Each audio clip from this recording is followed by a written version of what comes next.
ये है CPSP। Okay, last class के नोट्स।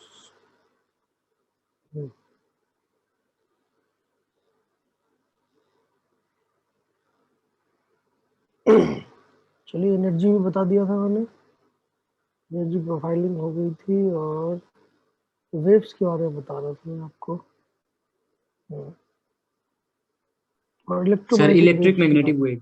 बिल्कुल बिल्कुल। तो इलेक्ट्रोमैग्नेटिक वेव्स की बात चल रही थी। किसी को कोई भी दिक्कत है वहां तक के पोर्शन में, लास्ट क्लास के पोर्शन में, तो बताएं। नहीं सर। सबको आवाज आ रही है? किसी को कोई दिक्कत है? नहीं सर। ठीक, ओके। मैंने लास्ट क्लास में आपको इलेक्ट्रोमैग्नेटिक वेव का जो बेसिक आइडिया है वो दिया था कि इलेक्ट्रोमैग्नेटिक वेव क्या होते हैं। तो मैंने आपको बताया था कि इलेक्ट्रोमैग्नेटिक वेव जो है वो ट्रांसवर्स नेचर, उसमें इलेक्ट्रिक फील्ड और मैग्नेटिक फील्ड के ऑसिलेशन जो है वो परपेंडिकुलर होते हैं to the direction of propagation. ठीक है, और मैंने एक बेसिक सा स्ट्रक्चर ही बना के आपको दिया था। Hello sir, good morning sir. आवाज क्लियर नहीं आ रहा। हाँ सर।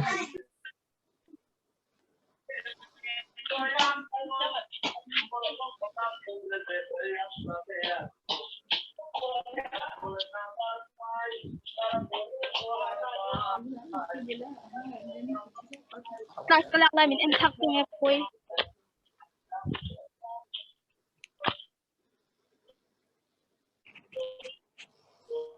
हेलो, कौन बोल रहा है? आवाज आ रही है आपको? यस सर, अभी आ रहा है सर। जी सर, आ रहा है, क्लियर आ रहा है।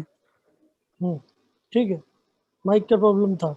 एनीवे, अभी अभी आप लोगों को क्या कहते हैं, लास्ट क्लास तक मैंने बताया था इलेक्ट्रोमैग्नेटिक वेव के बारे में। ठीक है, एक बार देख लीजिए लास्ट क्लास तक का टॉपिक, और उसके बाद बताइए कि आपको कोई डाउट है या परेशानी है।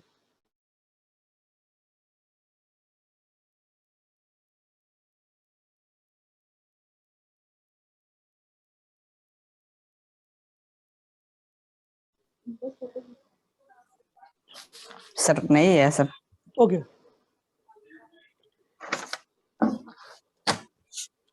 तो लास्ट क्लास में मैं आपको बता रहा था वेव के बारे में। तो मैंने आपको वेव का जो बेसिक इंट्रोडक्शन है ये मैंने दिया कि वेव क्या होती है, वेव का जो एम्पलीट्यूड क्या है, वेलोसिटी क्या है, फ्रिक्वेंसी क्या है, ये सब हम लोग खत्म कर चुके हैं। अपार्ट फ्रॉम दैट हमें एक पर्टिकुलर वेव के बारे में ज़्यादा जानकारी चाहिए, और वो होती है इलेक्ट्रोमैग्नेटिक वेव।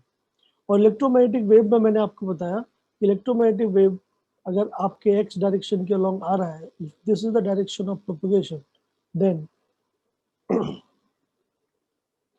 इलेक्ट्रिक फील्ड के ऑसिलेशन जो है वो वाई एक्सिस के अलोंग होंगे, मतलब एकदम परपेंडिकुलर, और जो मैग्नेटिक फील्ड के ऑसिलेशन होंगे वो परपेंडिकुलर होंगे इन सबसे। So that is like this. So आप अगर ये आपका मैग्नेटिक फील्ड का ऑसिलेशन है, ये आपका इलेक्ट्रिक फील्ड का ऑसिलेशन है, then this will be your direction of propagation. तो ये मैंने आपको बताया था लास्ट क्लास में। ठीक है, और नो डाउट अगर किसी भी मतलब वेव के अंदर जो ऑसिलेशंस हैं, ठीक है, अगर वो परपेंडिकुलर होते हैं to the direction of propagation, तो हमेशा उस वेव को हम क्या बोलते हैं, transverse wave. So no doubt electromagnetic wave is a transverse wave. अगली इंपॉर्टेंट चीज क्या है जो इलेक्ट्रोमैग्नेटिक वेव के लिए आप लिख सकते हो, इट रिक्वायर्स नो मीडियम।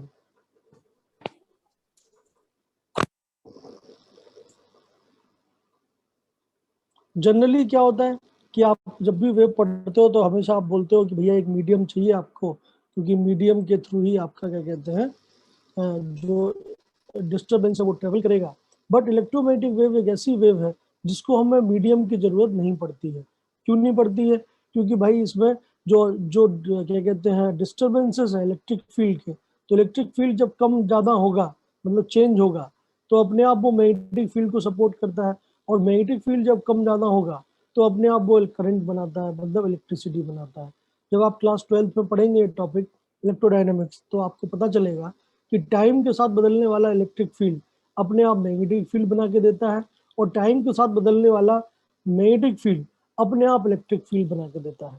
ठीक है, So मतलब the energy content of this particular wave is self-sustaining. ठीक है, it doesn't require any medium particles as of. ठीक है, तो ये कुछ इंपॉर्टेंट बातें हैं जो आपको नोट कर लेनी चाहिए. ठीक है, हाउ के लिए आप लोग बिल्कुल क्या कहते हैं, अपने जो फिजिक्स वाले सर हैं, मैंने बोला ना, आप अपना ये जो टॉपिक है पूरा का पूरा क्लास 12th का फर्स्ट बुक है इलेक्ट्रोडायनेमिक्स. ठीक है, तो उसमें बिल्कुल आपको पता चल जाएगा कि ये क्यों ऐसा होता है.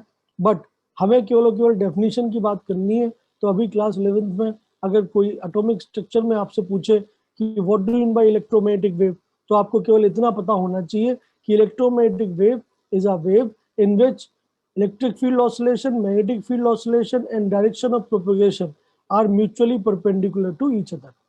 ठीक है, केवल डेफिनेशन याद करिए, कैसे बनते हैं, क्या तरीके हैं बनाने के वेव, वो पूरा एक टॉपिक है वेव ऑप्टिक्स, वो आपको पढ़ाया जाएगा. ठीक है, वो फिजिक्स का पार्ट है, केमिस्ट्री का नहीं. तो उसके बारे में मैं डिटेल में बात तो नहीं करूंगा. मैंने आपको टॉपिक की शुरुआत में ही बोला था कि मैं केवल आपको जनरल आइडियाज दे रहा हूँ कि वेव क्या होते हैं. ठीक है, तो मैंने आपको लास्ट क्लास में बताया वेव का एम्पलीट्यूड क्या होता है, फ्रीक्वेंसी क्या होती है, वेवलेंथ क्या होता है, स्पीड क्या होती है. ठीक है, ये सब बेसिक जो बातें हैं वो मैंने आपको बता दी लास्ट क्लास में. ठीक है, अब क्योंकि हमें लाइट के बारे में बात करनी है, क्योंकि जब भी इलेक्ट्रॉनिक ट्रांजिशंस होते हैं तो विजुअल रेंज में लाइट के फोटॉन्स निकल सकते हैं. तो ऑफ कोर्स लाइट के बारे में हमें पढ़ना पड़ेगा. और लाइट क्या होती है, एक इलेक्ट्रोमैग्नेटिक वेव. तो इसलिए हमें इलेक्ट्रोमैग्नेटिक वेव के बारे में बेसिक आइडिया पता होना चाहिए. ठीक है, तो जिनका भी ये सवाल है कि कैसे इलेक्ट्रिक फील्ड अपने आप मैग्नेटिक फील्ड में कन्वर्ट हो जाती है और कैसे मैग्नेटिक फील्ड अपने आप इलेक्ट्रिक फील्ड में कन्वर्ट हो जाती है, वो थोड़ा अपना पेशेंस रख के फिजिक्स वाले सर आपको एक्सप्लेन करेंगे in the due course of time. मतलब जब आप 12th क्लास पास करने वाले होंगे तब तक आपको पता चल जाएगा. ठीक है, किसी को कोई भी बात बोलनी है तो बताइए. तो कुछ इंपॉर्टेंट पॉइंट्स जो है इलेक्ट्रोमैग्नेटिक वेव के बारे में वो मैं लिख देता हूँ. सबसे पहले इलेक्ट्रोमैग्नेटिक वेव क्या होती है. So electromagnetic wave is a transverse wave in which direction of propagation, ठीक है, electric field oscillation and magnetic field oscillations are mutually perpendicular to each other. ठीक है, सो इलेक्ट्रोमैग्नेटिक वेव के बारे में आप क्या बोल सकते हो कि जो मेन कंडीशन है वो क्या है, electric field comma magnetic field oscillations and direction of propagation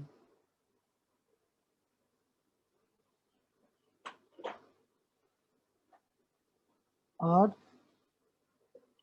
mutually perpendicular to each other.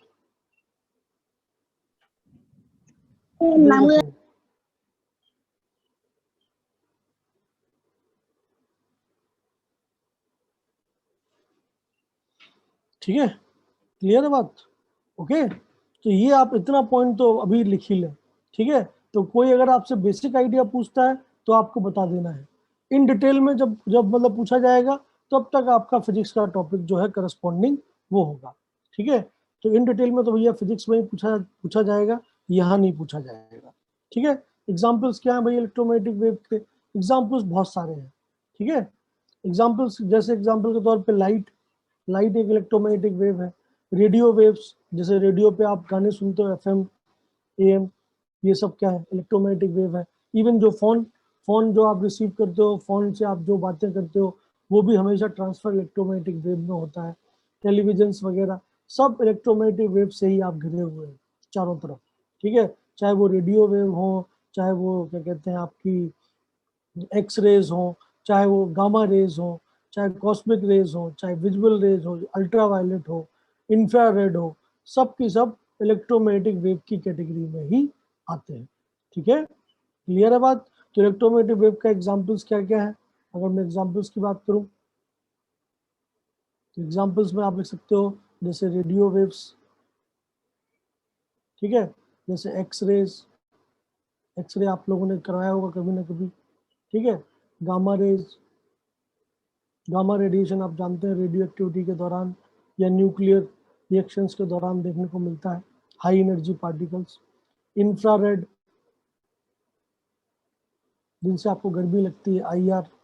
ठीक है, उसके बाद आपके क्या कहते हैं विजुअल रेंज, जो आप देख पाते हो, पिक्चर, पूरा कलर स्पेक्ट्रम, मतलब इसी को हम बोल सकते हैं क्या, विजुअल रेंज में, मतलब आप जितनी भी चीज़ों को परसीव कर पाते हैं ड्यू टू इलेक्ट्रोमैग्नेटिक वेव। ठीक है, so this are the common examples of electromagnetic wave जो डे टू डे लाइफ में आप लोग देखते हैं। ठीक है, तो इंपॉर्टेंट प्रॉपर्टीज क्या है इलेक्ट्रोमैग्नेटिक वेव की? पहली प्रॉपर्टी, क्योंकि सारे ऑसिलेशन जो है वो परपेंडिकुलर है to the direction of propagation, that means all electromagnetic waves are transverse in nature. दूसरी चीज क्या है, इलेक्ट्रिक फील्ड, मैग्नेटिक फील्ड और डायरेक्शन ऑफ प्रोपगेशन सारे के सारे एक दूसरे के म्यूचुअली परपेंडिकुलर है। ठीक है, और तीसरी इंपॉर्टेंट चीज जो आप हमेशा याद रख सकते हैं कि ऑल इलेक्ट्रोमैग्नेटिक वेव्स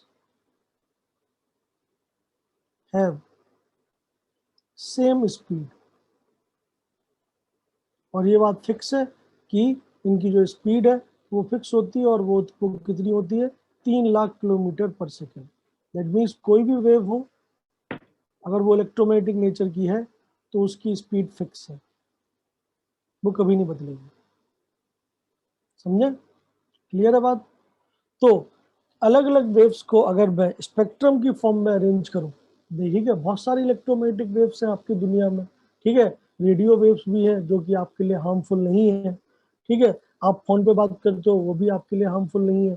ठीक है, बट अगर हम बात करें आगे आगे चल के, जैसे एक्स रेज है तो आपके लिए हार्मफुल है, लॉन्ग टर्म एक्सपोजर से आपको आपका टिश्यू डैमेज हो सकता है। गामा रेज और भी ज़्यादा हार्मफुल है, और सन से आने वाली कॉस्मिक रेज तो बहुत ही ज़्यादा हार्मफुल है। उनसे तो आप मतलब कॉस्मिक रेज अगर अपना अर्थ की मैग्नेटिक फील्ड नहीं होती तो भैया हम लोग जिंदा नहीं रह पाते, है कि नहीं?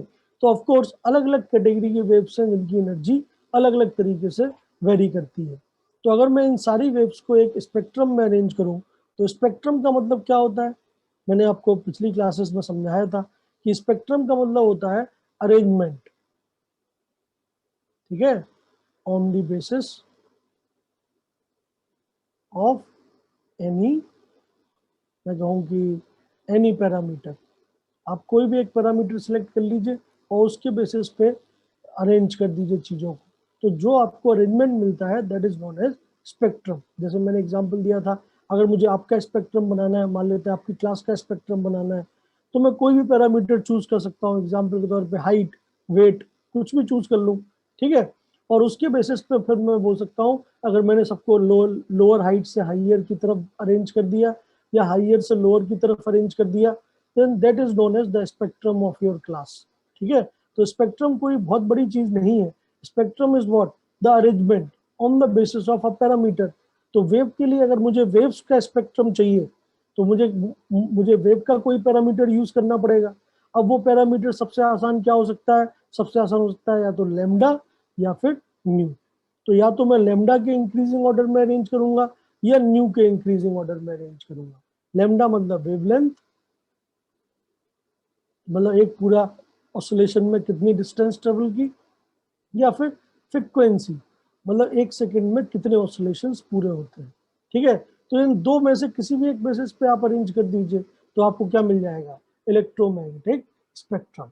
समझ में आ रही बात? ओके, तो इलेक्ट्रोमैग्नेटिक वेव जो है वो बहुत सारे टाइप की है, और बहुत सारे टाइप की होने की वजह से हम इलेक्ट्रोमैग्नेटिक वेव्स को या तो लैम्डा के इंक्रीजिंग ऑर्डर में या न्यू के इंक्रीजिंग ऑर्डर में अगर अरेंज कर दें तो मुझे एक स्पेक्ट्रम मिलेगा। ठीक है, that is known as electromagnetic spectrum. ठीक है, चलिए तो वो हम अगले पेज पे बना लेते हैं। ठीक है, सो इसको मैं लिख देता हूं इलेक्ट्रोमैग्नेटिक स्पेक्ट्रम। सो इलेक्ट्रोमैग्नेटिक स्पेक्ट्रम क्या है?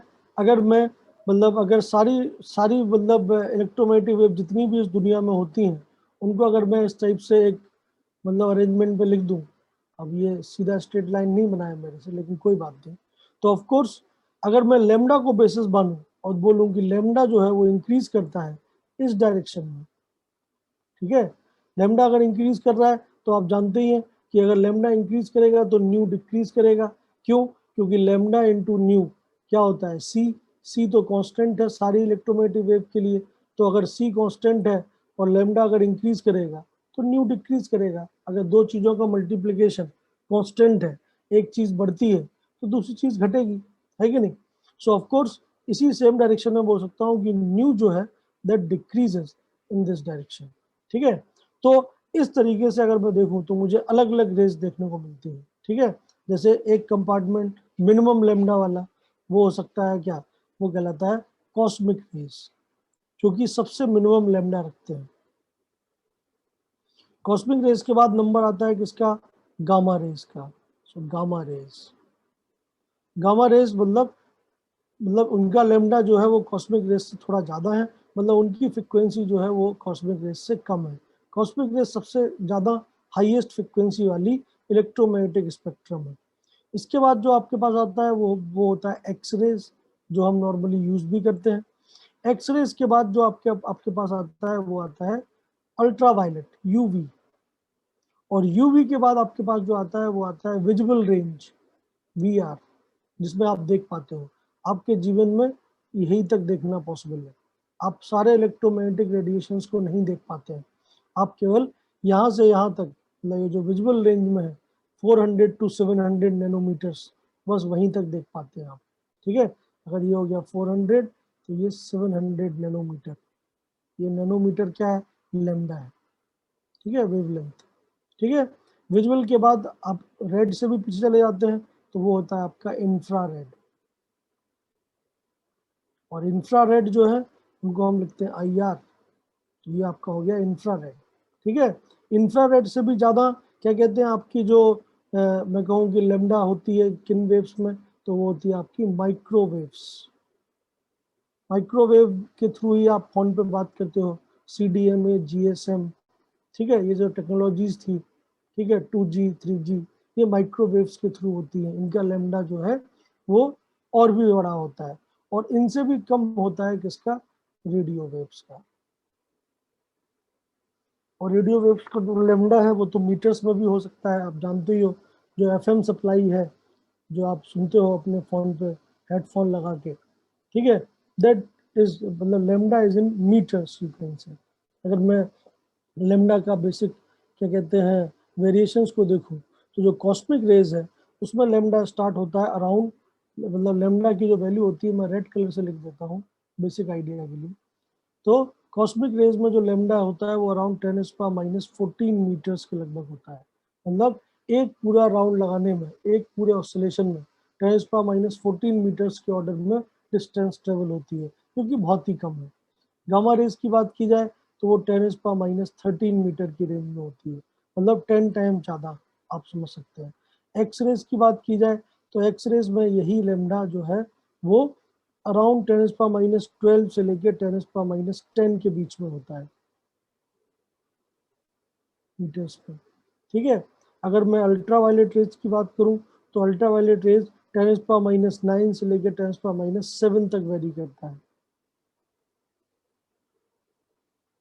अप्रोक्सीमेटली, ठीक है। और उसका जो विजुअल रेंज है वो तो मैंने लिख ही दिया है, 400 to 700 नैनोमीटर। मतलब अगर मैं 10⁻7 के ऑर्डर में लिखूं, नैनोमीटर का मतलब क्या होता है, 1 nanometer is equal to 10⁻9 meter, ठीक है।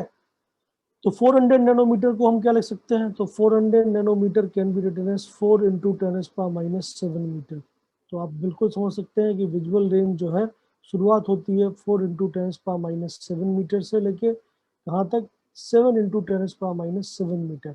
आप देख सकते हैं कितना छोटा सा ब्रैकेट है, ये है वायलेट कलर और ये है रेड कलर, और इसके बीच में आ जाएंगे सारे कलर। तो जो विबज्योर आप लोगों को दिखाई देता है, that is only this part, this is the only part जो रेड कलर का बॉक्स बनाया है, which can be seen, which can be perceived by your eyes, ठीक है। इसके अलावा ना ही आप अल्ट्रा वायलेट रेज को देख पाते हैं, ना ही इंफ्रारेड रेज को देख पाते हैं। कुछ जानवर हैं, कुछ ऐसे लोग होते हैं जो रात को देख पाते हैं, उनका अल्ट्रा इंफ्रारेड विजन होता है। जैसे आपने जरूर सुना होगा, जैसे जो उल्लू है और ऑयल्स है, मतलब उल्लू हो गए और आपके क्या कहते हैं शेर हो गए, जंगली जानवर हो गए, उनके आंखों में एक अलग ही रिफ्लेक्टिव मतलब परत पाई जाती है, जिससे वो इंफ्रारेड रेज को देख पाते हैं, ठीक है। अल्ब्रूस, हाँ, किसी को कोई अभी कंप्लीट होने के बाद मैं आपको आपके डाउट क्लियर कर दूंगा, तो अभी आप कंप्लीट लिख लीजिए। उसके बाद आपके पास क्या है, इंफ्रारेड। इंफ्रारेड जो है वो 10⁻⁷ से लेके 10⁻⁴ तक वेरी करता है। So that varies from 10⁻⁷ to 10⁻⁴ meters. Microwave जिनमें आपका सेल कम्युनिकेशन होता है, ठीक है, सेल कम्युनिकेशन मतलब बायोलॉजी वाला सेल नहीं, इलेक्ट्रॉनिक्स वाला सेल, सेल फोन, तो वो अराउंड 10⁻³ से लेके 10⁻² के लगभग होता है। और रेडियो वेव्स तो आप जानते हैं 10⁻⁻1 से लेके 10⁻�0 के ऑर्डर में हो सकता है। तो आप देख सकते हैं रेडियो वेव्स की जो वेवलेंथ है वो मीटर्स में भी हो सकती है, मतलब ऐसा भी रेडियो वेव आ सकता है जिसकी साइज आपसे भी बड़ी हो, ठीक है। जनरली जो शॉर्ट डिस्टेंस ट्रेवल मतलब रेडियो स्टेशन होते हैं, FM सेंटर्स, उनकी वेवलेंथ तो 10⁻�0 मतलब 10 मीटर्स तक भी पॉसिबल, ठीक है। जितनी छोटी वेव होगी उसका प्रोपोगेशन उतनी दूर तक होगा। तो जो बड़े बड़े जैसे जो आपके जो रेडियो स्टेशन है, ऑल इंडिया रेडियो, उनका जो वेवलेंथ है वो बहुत छोटा होता है, ठीक है। सो दिस इज योर मतलब इलेक्ट्रोमैग्नेटिक स्पेक्ट्रम। सबसे पहली चीज मैं एक बार समरी दे देता हूँ। सबसे पहली चीज वेव क्या होती है पता होना चाहिए। उसके बाद इलेक्ट्रोमैग्नेटिक वेव क्या होती है ये पता होना चाहिए। मैं इलेक्ट्रोमैग्नेटिक वेव के पीछे क्यों पढ़ा हूँ, क्योंकि इलेक्ट्रॉन एनर्जी अगर लेगा तो वो भी इलेक्ट्रोमैग्नेटिक वेव की फॉर्म में ही लेगा, और इलेक्ट्रॉन अगर एनर्जी रिलीज करेगा तो वो भी इलेक्ट्रोमैग्नेटिक वेव के फॉर्म में ही रिलीज करेगा। तो आपको इलेक्ट्रोमैग्नेटिक वेव वाली जो चीज है वो क्लियर होनी चाहिए। क्लियर है बात? किसी को अब कोई भी दिक्कत है, परेशानी है, पूछे, बोलिए। सर पेज 2 एक बार सर ओपन करिए सर, लिखा नहीं कुछ। बिल्कुल बिल्कुल।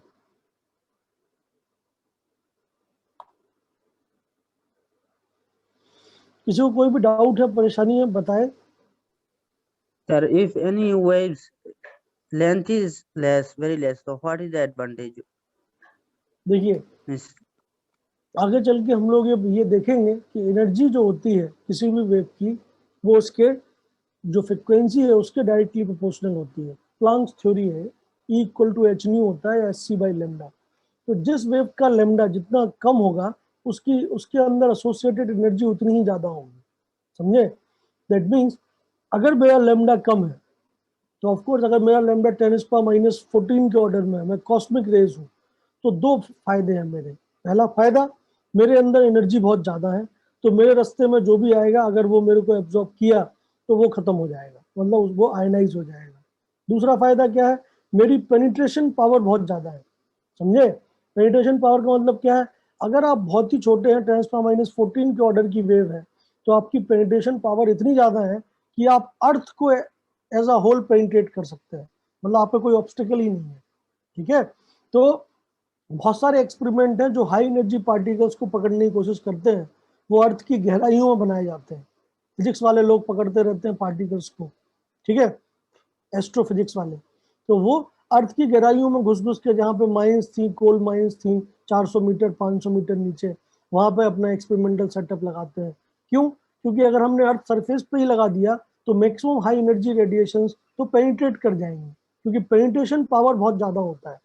अगर आपका लैम्डा कम है, फ्रिक्वेंसी ज़्यादा है, तो आपका पेनिट्रेशन पावर बहुत ज़्यादा है। जैसे एक्सरेज है, मैं अगर आपकी नॉर्मल बात करूँ, आपको जो दिखाई दे रहा है, जैसे आपको मेरी फोटो दिखाई दे रही है, दैट आप क्यों देख पा रहे हैं, कैसे देख पा रहे हैं, विजुअल रेंज में मेरा लैम्डा जो है वो 10⁻⁷ के ऑर्डर में, ठीक है। समझ में आ रही बात? मतलब वो रेज मेरे को पेनिट्रेट नहीं कर पा रही है, तो वो मेरे से रिफ्लेक्ट हो रही है और आपकी आंखों पे गिर रही है, तो मेरी इमेज आपकी आंखों पे बन रही है। समझ रहे हो मेरी बात या नहीं?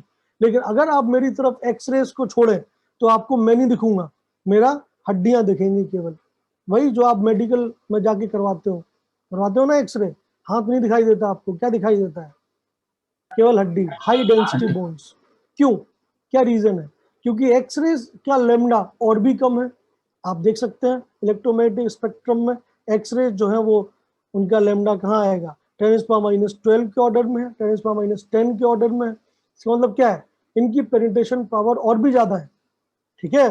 तो जो नॉर्मल विजुअल लाइट आपके फ्लैश को पेनिट्रेट नहीं कर पाती, एक्सरेज उनको पेनिट्रेट कर जाते हैं। समझ में आई बात? लेकिन हड्डियां बहुत ज्यादा डेंस होने की वजह से हड्डियों को पेनिट्रेट नहीं कर पाते तो उनकी इमेज बन जाती है। अगर मैं गामा रेज रख दूं तो हड्डियों की भी इमेज नहीं बनेगी, आप गायब हो जाएंगे। मतलब गामा रेज वाले रेडिएशन को आपकी तरफ छोड़ा जाए तो आप उसे आप मतलब वो आपको पेनिट्रेट करके चला जाएगा और आपके एटम्स को आयोनाइज कर देगा, बात खत्म। ठीक है, अगर मैं कॉस्मिक रेज को आपके सामने छोड़ दूं तो आप उसके लिए ऑब्स्टेकल है ही नहीं किसी भी कीमत पर। कॉस्मिक रेज के लिए तो अर्थ भी एक ऑब्स्टेकल नहीं है। आप सोच सकते हैं पेनिट्रेशन पावर कितनी ज्यादा है। ठीक है, 10⁻⁻14 मीटर्स। ठीक है, तो इनकी जब वेवलेंथ इतनी कम है तो एनर्जी एसोसिएटेड इतनी ज्यादा है कि एक तो वो आपको आयोनाइज कर देंगे, इंस्टेंटली आप वेपराइज हो जाएंगे, और दूसरा पेनिट्रेशन पावर इतनी ज्यादा है कि आप उन्हें कभी पकड़ नहीं सकते। कोई ऐसा इंस्ट्रूमेंट नहीं बना है जो कि कॉस्मिक रेज को पकड़ पाए। समझ आई बात? ओके, किसका सवाल था? साजिद। हाँ, तो साजिद जी आपको फिजिक्स वाले सर जब आपको पढ़ाएंगे वेव ऑप्टिक्स तब आपको ये सब बातें बोलेंगे, बट मैं जो आपको बोल रहा हूँ वो एक जनरल आइडिया है। आप ऐसे याद रख सकते हैं कि अगर लैम्डा बढ़ता है तो ये पक्की बात है कि न्यू घटेगा, ये पक्की बात है कि energy associated will decrease, and ये पक्की बात है कि जो पेनिट्रेशन पावर है दैट आल्सो डिक्रीजेस।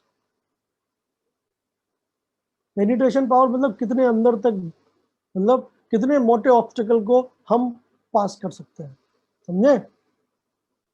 ठीक है, साजिद बोलो। Yes, sir.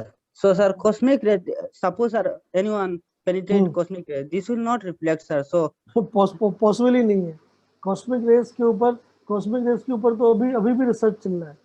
कॉस्मिक रेज इतनी ज्यादा एनर्जेटिक रेज है, ठीक है, जो कि सन में जब सोलर स्ट्रॉम आता है, सोलर स्ट्रॉम मतलब जब सन में मतलब फ्यूजन के दौरान चेंजेस होते हैं और बहुत सारा अमाउंट मास का जो है वो काफी हजारों मीलों तक सन के सरफेस से ऊपर चला जाता है, तो उसको हम बोलते हैं सोलर स्ट्रॉम। सोलर स्टॉर्म जो है उस केस में अगर सोलर स्टॉर्म का मुंह अर्थ की तरफ हुआ तब अर्थ की तरफ बहुत सारे आयोनाइज पार्टिकल और कॉस्मिक रेज आते हैं। नॉर्मली तो कॉस्मिक रेज आएंगे तो अर्थ तो सरवाइव नहीं कर पाएगा, बट होता क्या है कि कॉस्मिक रेज इतने ज्यादा एनर्जेटिक है कि वो अपने आसपास के मीडियम को जैसे ही अर्थ सरफेस में आते हैं अपर एटमोस्फियर में वो पूरी गैस को आयोनाइज कर देते हैं, क्योंकि एनर्जी बहुत ज्यादा है और अर्थ की मैग्नेटिक फील्ड है।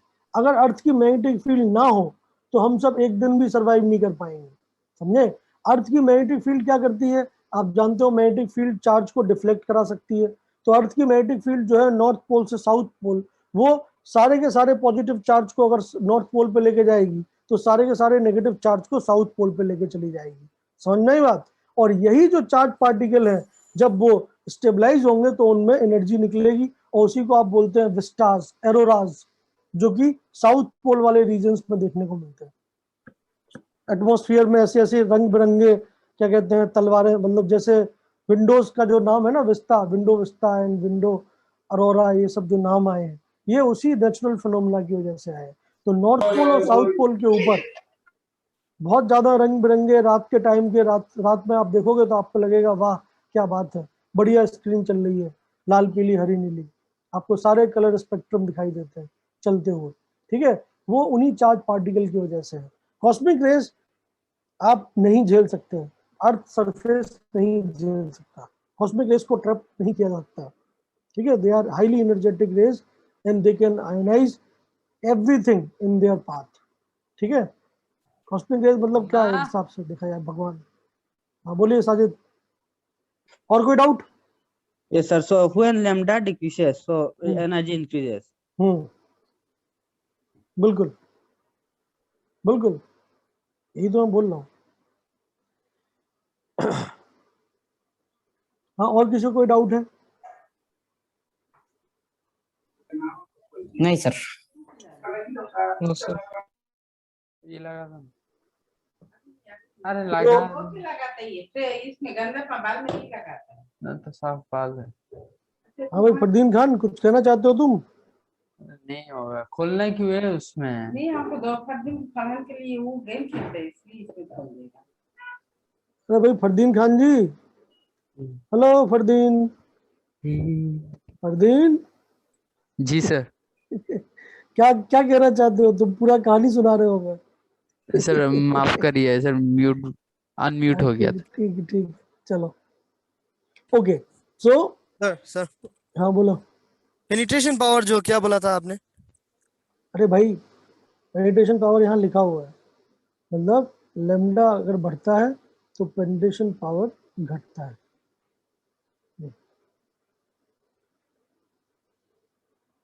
ठीक है, ओके सर।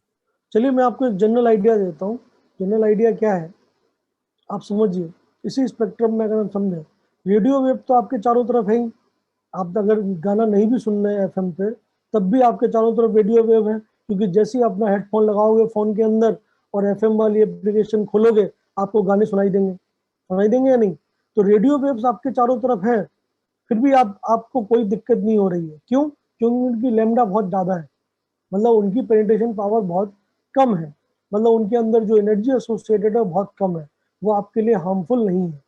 ठीक है, लेकिन सेल फोन के बारे में ये बोला जाता है भैया सेल फोन की जो सेल फोन को कभी भी ज्यादा क्लोज नहीं रखना चाहिए।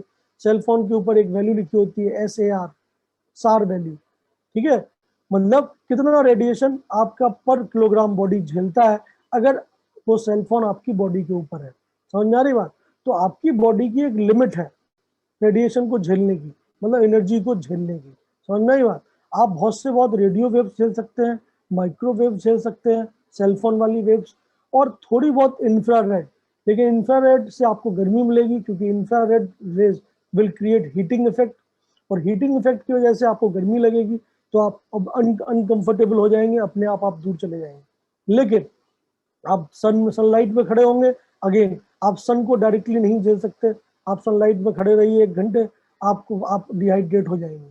ठीक है, अल्ट्रा वायलेट रेज तो भूल ही जाइए। अगर आप अल्ट्रा वायलेट रेज को झेलने के मूड में हैं तो कैंसर के लिए तैयार रहिए, स्किन कैंसर आपका इंतजार कर रहा है। तो जितने भी लोगों के अंदर मेलानिन की कमी है, जिनकी स्किन में, मतलब जो लोग बहुत ज्यादा गोरे हैं, उनको तो भैया तुरंत स्किन कैंसर होता है। गोरे लोग are more weaker species as compare to काले लोग। ठीक है, अगर देखा जाए तो जो नीग्रो लोग हैं वो पैदा हुए कहाँ पे? इक्वेटर के करीब, मतलब उन्होंने सन को बहुत झेला है, तो उनकी बॉडी में मेलानिन जो है वो ज्यादा हो गया है, मतलब पिगमेंटेशन। और मेलानिन की वजह से वो नेचुरली ज्यादा मैं कहूँ कि स्टेबल है एज कम्पेयर टू जो गोरे लोग होते हैं। गोरे लोग एक बार बीच में जाके और लेट जाए, सन बाथिंग करते हैं ना, उनको पूरी बॉडी में रैशेस हो जाते हैं। समझ में आई बात? मतलब they are not that much susceptible toward sunlight. ठीक है, थोड़ी बहुत भी सनलाइट उनके ऊपर गिरती है, वो बस मतलब दिक्कत हो गई। मैक्सिमम जो केसेस हैं स्किन कैंसर वाले, वो कहाँ मिलते हैं? जो आपके मतलब मैं कहूँ कि कैंसर, मतलब ट्रॉपिकल रीजन के अलावा जो होते हैं ना, क्या बोलते हैं, line of cancer and line of Capricorn के ऊपर या नीचे। क्यों? क्योंकि वहां पे सन नहीं पड़ता, तो वहां के लोग अडेप्ट हो गए इतने सालों में, वो काले से गोरे हो गए। ठीक है, क्योंकि उन्हें जरूरत नहीं पड़ी। लेकिन जब वो जबरदस्ती सनलाइट में जाते हैं तो उनको फिर स्किन कैंसर हो जाता है। तो अल्ट्रावायलेट रेज, क्योंकि सनलाइट में अल्ट्रावायलेट रेज होता है, नो डाउट ओजोन लेयर हमारा प्रोटेक्ट करता है अल्ट्रावायलेट रेज से, but at the same time ozone layer सारी अल्ट्रावायलेट रेज को तो नहीं ले सकता। तो अगर आप ब्राइट सनलाइट में हो बाहर, तो अल्ट्रावायलेट रेज आ रहा है आपके ऊपर। ठीक है, अगर आपके पास मेलानिन है तब तो आप उसको पचा जाओगे, लेकिन अगर नहीं है तो फिर आपको बिल्कुल आपका जो टिश्यू है वो डैमेज हो सकता है। एक्सरेज के तो मशीन पे ही लिखा रहता है, एक्सरेज रूम के बाहर लिखा रहता है कि भैया इस रूम से दूर रहें। प्रेग्नेंट वुमेन्स, मतलब जो बहुत ही ज्यादा, मतलब मैं कहूँ हेल्थ कॉन्शियस लोग हैं, वो अपना एक्सरे नहीं करवाते हैं। क्यों? क्योंकि एक्सरे अगर आपने अपने हाथ का 20 बार एक्सरे करा लिया तो भैया जितना मतलब आपको हेल्थ बेनिफिट नहीं मिलेगा, उससे ज्यादा आपका हेल्थ खराब हो जाएगा। क्यों? क्योंकि वो हाईली एनर्जेटिक है। अगर आप एक्सरे मशीन में 10 मिनट के लिए अपना हाथ रख देंगे और लगातार वो आपके 10 मिनट रहेगा, आपका टिश्यू डैमेज हो जाएगा।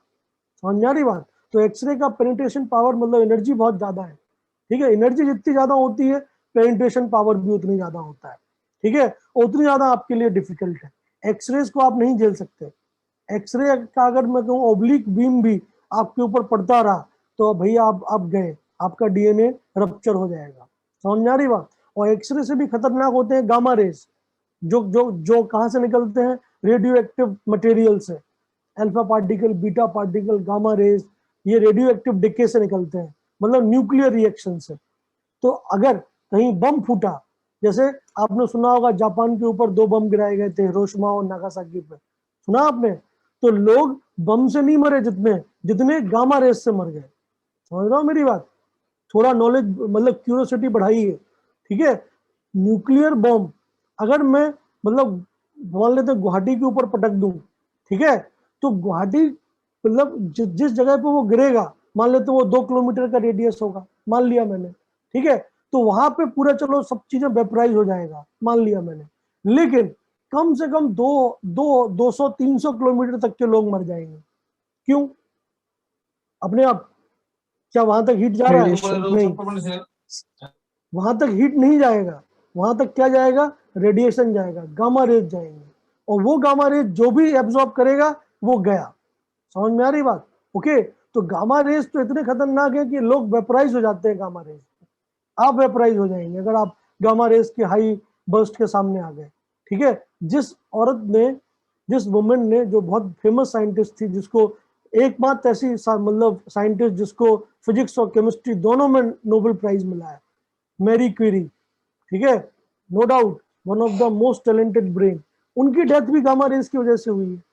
क्यों? क्योंकि उस टाइम तक कोई जानता नहीं था रेडियो एक्टिविटी के बारे में, तो वो तो रेडियो एक्टिव मटेरियल को अपने पॉकेट में लेके घूमती थी, ठीक है। और वो तो चलो इतना फीबल मटेरियल होने की, मतलब इतना सा छोटा टुकड़ा होने की वजह से भी उनकी डेथ हो गई, ठीक है। कैंसर से मरे, बिल्कुल रेडिएशन पॉइजनिंग इसी को बोलते हैं। कॉस्मिक रेज भूल ही जाओ, कॉस्मिक रेज का एग्जांपल तो आपके जीवन में आएगा ही नहीं। समझ में आ रही बात? ओके, चलिए और बोलिए, और सर कोई कुछ अल्फा बोलना रेस चाहते और हैं? बीटा रेस का एनर्जी कितना होगा? इसका अल्फा रेस और बीटा रेस। अल्फा और बीटा तो पार्टिकल्स है भाई, रेस तो ना। अल्फा पार्टिकल तो हमने रदरफोर्ड एक्सपेरिमेंट में यूज किया है, हीलियम का न्यूक्लियस होता है। पार्टिकल की एनर्जी कैसे निकालते हो? फिजिक्स वाले सर ने नहीं बताया आपको? काइनेटिक एनर्जी, पोटेंशियल एनर्जी, दोनों को जोड़ दो। Sir, why melanin is inversely proportional to cancer?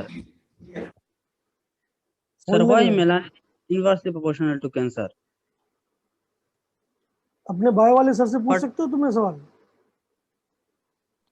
Sir, melanin melanin एक पिगमेंट है, बायो का सवाल है भाई ये, बायो वाले सर से डिस्कस करिए, बताएगा आपको मेलानिन का क्या इस्तेमाल होता है। मेलानिन मतलब जितना ज्यादा मेलानिन आपके स्किन में होता है उतना ज्यादा क्या कहते हैं आपके स्किन डार्कर हो जाता है, जितना कम मेलानिन आपके स्किन में होता है उतनी ज्यादा आप लाइटर हो जाते हैं, मतलब गोरे हो जाते हैं। गोरे और कालों में जो डिफरेंस है वो मेलानिन का है, ठीक है। Sir, I am asking why it is inversely proportional to cancer. भैया मैं वही तो बोल रहा हूँ आपसे, कौन कौन पूछ रहा है? अपनी शक्ल दिखाओ। हाँ साजिद भाई, ये सवाल जो है बायोलॉजी का है, बायो वाले सर से पूछेगा कि मेलानिन का क्या इस्तेमाल होता है, वो आपको बताएगा मैकेनिज्म। मेलानिन मेरे लिए तो केवल एक पिगमेंट है जो कि क्या करता है, हाई एनर्जी रेडिएशंस को एब्जॉर्ब कर लेता है, समझे। तो हाई एनर्जी रेडिएशन आएगा तो मेलानिन उसको पकड़ लेगा ताकि आपकी सेल डैमेज ना हो।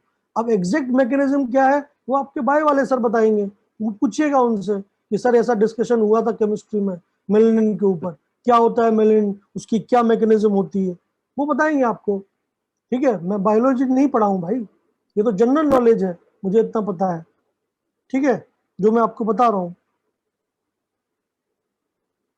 चलिए क्लियर है सबको? बोलिए। जी सर। जी सर। ओके देन, तो इसके बाद अगर हम बात करें तो ऑफ कोर्स जो इलेक्ट्रोमैग्नेटिक स्पेक्ट्रम आपको मिला, इलेक्ट्रोमैग्नेटिक स्पेक्ट्रम में एक रीजन जो ऐसा था जो कि हम बोलते हैं क्या, रेड कलर से मैंने पॉइंट किया है, वो होता है आपका विजिबल रीजन। और विजिबल रीजन वाली चीजें ही आपको दिखाई देती हैं, मतलब जितने भी कलर आपको दिखाई देते हैं, चाहे वो मिलियन कलर हो चाहे बिलियन कलर हो, क्योंकि सारे के सारे कलर जो है वो विजिबल रेंज के अंदर ही आते हैं, ठीक है। उनकी एक पर्टिकुलर फ्रिक्वेंसी होती है, पर्टिकुलर वेवलेंथ होती है। रेड कलर की अपनी एक फ्रिक्वेंसी है, अपना एक वेवलेंथ है, ठीक है। वायलेट कलर का अपना एक फ्रिक्वेंसी है, अपना एक वेवलेंथ है। तो अगर मैं विजिबल रेंज के स्पेक्ट्रम को देखना चाहूँ, जो मैंने यहाँ पे लिखा है, ये जो विजुअल लिखा हुआ है, that is a spectrum of visible range, क्योंकि इसमें हमने वायलेट से स्टार्ट करके रेड तक गए हैं, मतलब लो फ्रिक्वेंसी, मतलब मैं कहूँ कि लो वेवलेंथ से स्टार्ट होके हायर वेवलेंथ की तरफ जा रहे हैं। वायलेट कलर की वेवलेंथ जो है वो मिनिमम है और रेड कलर की जो वेवलेंथ है वो मैक्सिमम है। तो ये आपने जरूर एक्सपेरिमेंट किया होगा और इन दिनों नेचर में भी दिखाई देता है कि आपको मिलता है ना रेनबो वगैरह। और फिजिक्स लैब में जब आप जाते हो और वाइट कलर मतलब नॉर्मल लाइट को पास करते हो एक प्रिज्म से, तो प्रिज्म जो है वो नॉर्मल लाइट को अलग अलग विबज्योर में तोड़ देता है, ठीक है। और जो अरेंजमेंट होता है वो on the basis of lambda ही होता है, लेमडा के इंक्रीमेंट या लेमडा के डिक्रीमेंट के ऑर्डर में। समझ में आ रही बात? क्लियर है? सो यही बात आपको समझ में आनी चाहिए कि जब मैं पूरे इलेक्ट्रोमैग्नेटिक स्पेक्ट्रम को लेमडा के ऑर्डर में अरेंज करता हूँ तो मुझे जो स्पेक्ट्रम मिलता है that is known as electromagnetic spectrum. और जब मैं विजिबल रेंज में जो चीजें मुझे दिखाई दे रही हैं, जो मेरे को नोन है, अगर मैं उसको एक मतलब उसका स्पेक्ट्रम बनाता हूँ तब मुझे विबज्योर मिलता है। मतलब जो कलर आप देखते हैं रेनबो में या जो प्रिज्म से निकलने के बाद जो वाइट लाइट अलग अलग पार्ट में टूट जाती है और रेड और मतलब रेड से लेके मतलब वायलेट तक आपको दिखाई देता है, जिसको विबज्योर बोलते हैं आप, ठीक है। चलिए, तो एनर्जी एसोसिएटेड की बात चल रही थी, तो किसी भी इलेक्ट्रोमैग्नेटिक वेव में कितनी एनर्जी एसोसिएटेड होगी अगर मैं उसकी बात करूं।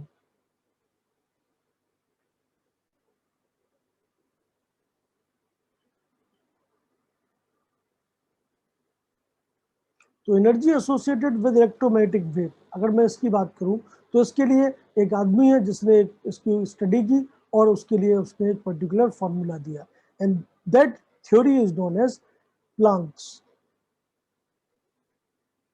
Quantum theory.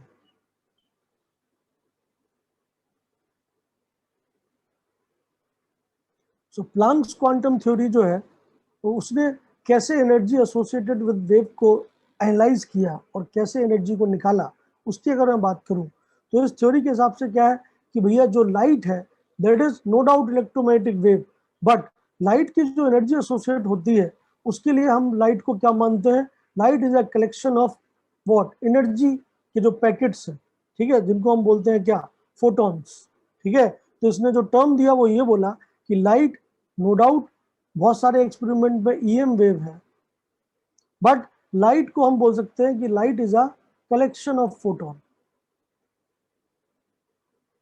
फोटोन क्या है? फोटोन है द पैकेट्स ऑफ एनर्जी, या इसी को हम बोल सकते हैं क्या, the quanta of energy. Quanta मतलब जो मिनिमम छोटे से छोटा पैकेट एनर्जी का स्टोर होता है और जो हमें मिल जाता है वो कहलाता है फोटोन। तो दैट मीन्स इस आदमी ने लाइट को क्या माना है, लाइट को वेव तो माना ही है, बट साथ में इसने क्या क्या प्रपोज किया कि light is a collection of photon. That means light जो है उसमें वेव नेचर भी है और पार्टिकल नेचर भी है, दोनों ही नेचर है, ठीक है।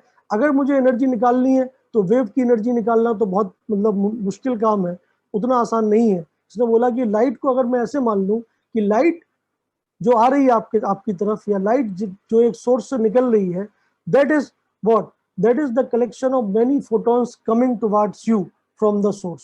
समझ में आ रही बात? और हर एक फोटोन की जो एनर्जी है that is directly proportional to the frequency of light. मतलब जिस भी सोर्स से, मान लेते हैं ये सोर्स है, इससे लाइट निकल रही है आपकी तरफ आ रही है, तो लाइट को इसने क्या माना, इलेक्ट्रोमैग्नेटिक वेव है, बट इसने माना कि light is a collection of many small packets of energy, and the energy associated with each packet is directly proportional to the frequency of the light। समझ में आ रही बात? बहुत ही बेसिक से टर्म्स में मैं आपको बता रहा हूँ, ठीक है, जिससे आपको समझ में आए, ठीक है। तो लाइट नो डाउट वेव भी है, लाइट इसके हिसाब से नो डाउट पार्टिकल भी है। अगर मुझे एनर्जी एसोसिएटेड निकालना है तो मैं केवल और केवल किसको बेसिस मानता हूँ, फ्रीक्वेंसी को, ठीक है। तो इसने बोला कि energy associated with a single photon is always directly proportional to the frequency of the electromagnetic wave, ठीक है। तो अगर मुझे एनर्जी निकालना है जो कि वेव फॉर्म में मैं डायरेक्टली नहीं निकाल पा रहा हूँ, तो ऑफ कोर्स उसको मैंने क्या कर दिया, उसको मैंने पार्टिकल की फॉर्म में ट्रीट किया, और मैंने बोला कि लाइट जो आपके ऊपर आ रहा है उसको आप एब्जॉर्ब करते हैं, किस फॉर्म में करते हैं, फोटॉन्स की फॉर्म में, छोटे छोटे पैकेट्स की फॉर्म में, ठीक है। उनसे छोटे एनर्जी के पैकेट्स नहीं बनाए जा सकते, उन पैकेट्स का नाम है फोटॉन, ठीक है। फोटॉन, फोटॉन एक बहुत ही फेमस टर्म है जो कि प्लांक ने दिया था, ठीक है। फोटॉन की जो एनर्जी एसोसिएटेड होगी that is always directly proportional to the what, frequency of the light wave. तो लाइट का जो ईएम वेव है उसकी जो फ्रीक्वेंसी है उसके डायरेक्टली प्रोपोर्शनल होगा उसके छोटे छोटे पार्टिकल्स की एनर्जी, मतलब क्वांटा ऑफ लाइट की एनर्जी। दैट मीन्स आप ऐसे समझ लीजिए, अगर आपको लाइट ईएम वेव की फॉर्म में गिवन है, लाइट का लैम्डा पता है, लाइट का न्यू पता है, तो आप इसको किस में कन्वर्ट कर सकते हैं एज पर प्लांक थ्योरी, छोटे छोटे एनर्जी पैकेट्स में, कि ये एनर्जी के पैकेट्स हैं और ईच पैकेट की जो एनर्जी है that is directly proportional to the frequency of light. समझ में आ रही बात? अदरवाइज एनर्जी निकाल पाना बहुत बहुत मुश्किल है, ठीक है, हमारे लोअर क्लासेस में। तो ऑफ कोर्स लाइट जो है वो पार्टिकल भी होता है, लाइट जो है वो वेव भी होता है। बहुत सारे एक्सपेरिमेंट में लाइट वेव की तरह मतलब ट्रीट होता है और बहुत सारे एक्सपेरिमेंट में लाइट पार्टिकल की तरह भी ट्रीट होता है। आप देख लीजिए, जैसे अगर आपने कुछ एक्सपेरिमेंट्स के नाम सुने हो, जैसे फोटो इलेक्ट्रिक इफेक्ट, ठीक है। फोटो इलेक्ट्रिक इफेक्ट में क्या होता है, लाइट को हम एक मेटल सरफेस पे डालते हैं तो उससे फोटो इलेक्ट्रॉन्स निकलने लग जाते हैं। तो that is like a particle nature, जो एक एक इलेक्ट्रॉन को फोटोन मिला, उसकी एनर्जी बढ़ी और वो सिस्टम छोड़ के चला गया, ठीक है। तो बहुत सारे एक्सपेरिमेंट्स में लाइट पार्टिकल नेचर भी एग्जिबिट करता है और बहुत सारे एक्सपेरिमेंट में लाइट वेव नेचर भी एग्जिबिट करता है, जैसे इंटरफेरेंस, डिफ्रैक्शन, ठीक है।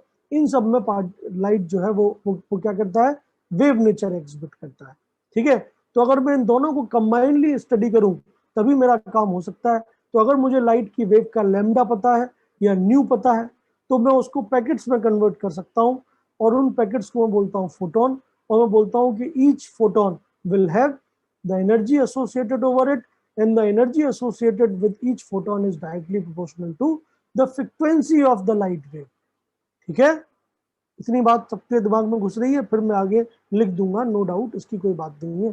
बट इस बात को आपको समझ में आना चाहिए कि प्लांक ने क्या किया, वेव को पार्टिकल के रूप में चेंज करने की कोशिश की, कि यह वेव है उसकी एनर्जी है, अगर वो पार्टिकल होता तो उसकी एनर्जी किसके डायरेक्टली प्रोपोर्शनल होती, ठीक है। तो अगर मुझे लाइट का फ्रीक्वेंसी गिवन है या लैम्डा गिवन है तो मैं लाइट के स्मॉल स्मॉल पैकेट्स की, फोटॉन्स की एनर्जी निकाल सकता हूँ। एकदम मजदूरों की भाषा में ये बात है, ठीक है।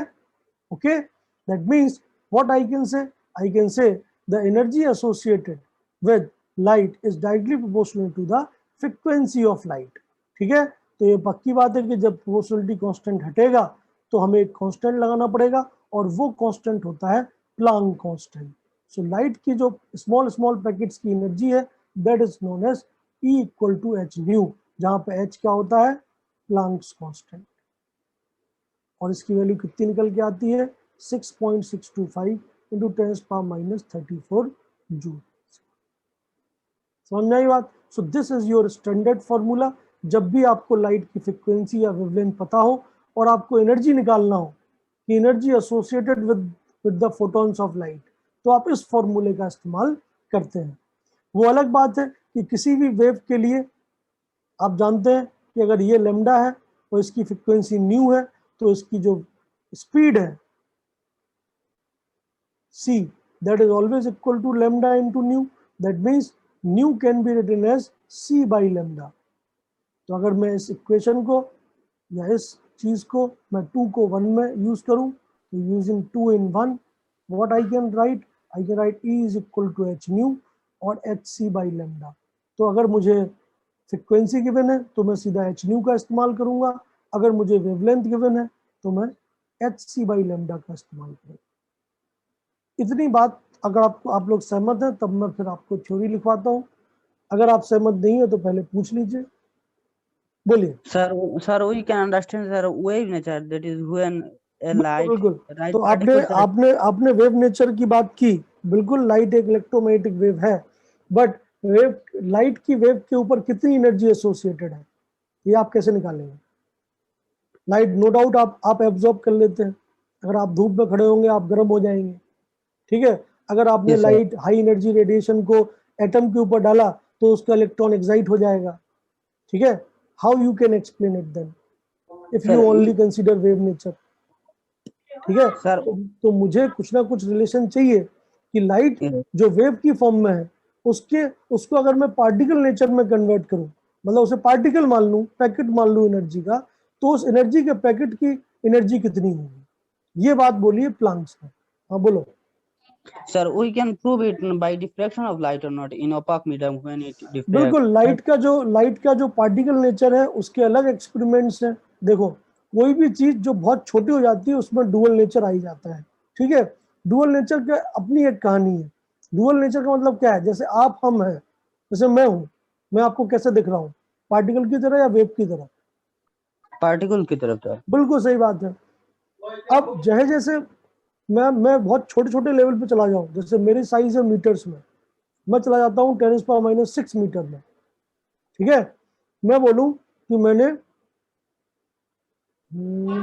एग्जाम्पल सोचने दो।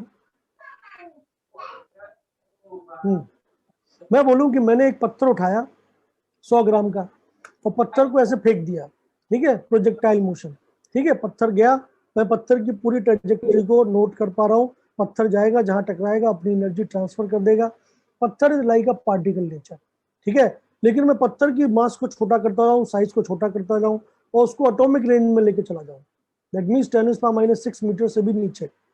तो जितने भी न्यूटन लॉ, जितने भी मैकेनिक्स आप पढ़ोगे या जो भी फॉर्मूलेज आप लगाओगे, वो केवल और केवल विजुअल रेंज में ही लगने वाले फॉर्मूले हैं।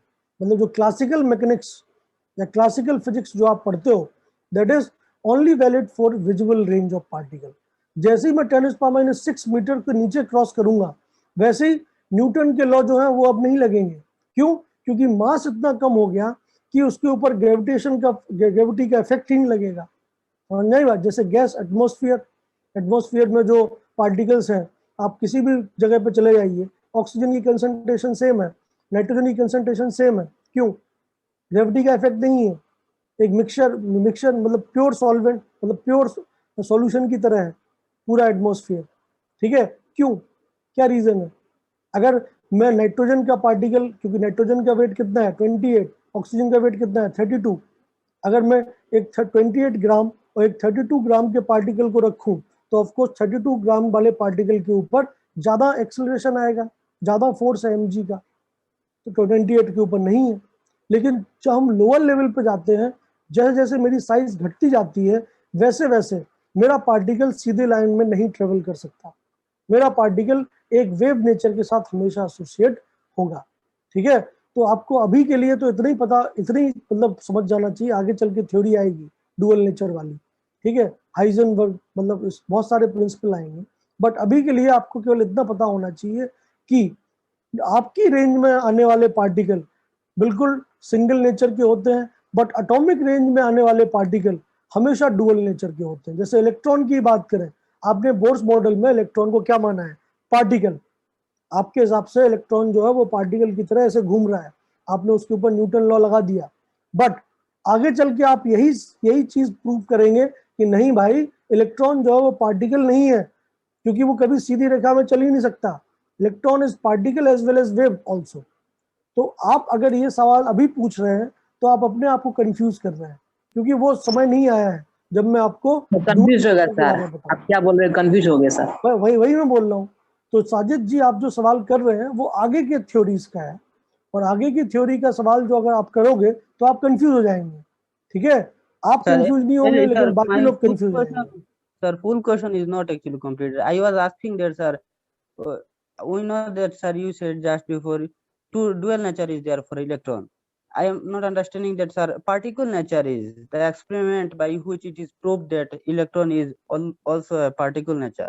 That is, you said that one experiment was there, sir. This one, sir, I am asking you to explain. No need for right now, जब उसका करेक्ट समय आएगा मैं आपको एक्सप्लेन कर दूंगा। और अगर आपको ऐसे डाउट्स हैं, सो ऑफ कोर्स आप क्लास के बाद मेरे को डायरेक्टली फोन करिए, I can explain it to you in detail, ठीक है। So you can always call me, I am open for discussion. But Yes, अभी sir. क्लास में जो लोग बैठे हुए हैं, ऑफ कोर्स उनको अभी डुअल नेचर इन सब के बारे में बताने की आवश्यकता नहीं है, अदरवाइज वो उनके जितने उन्हें समझ में आया वही हिल जाएंगे, ठीक है। तो अभी आप अभी के लिए पेशेंस रखिए, क्लास के बाद आप मेरे को फोन करिएगा, ठीक है Okay, साजिद sir. जी? चलिए, Yes, sir. Thank you.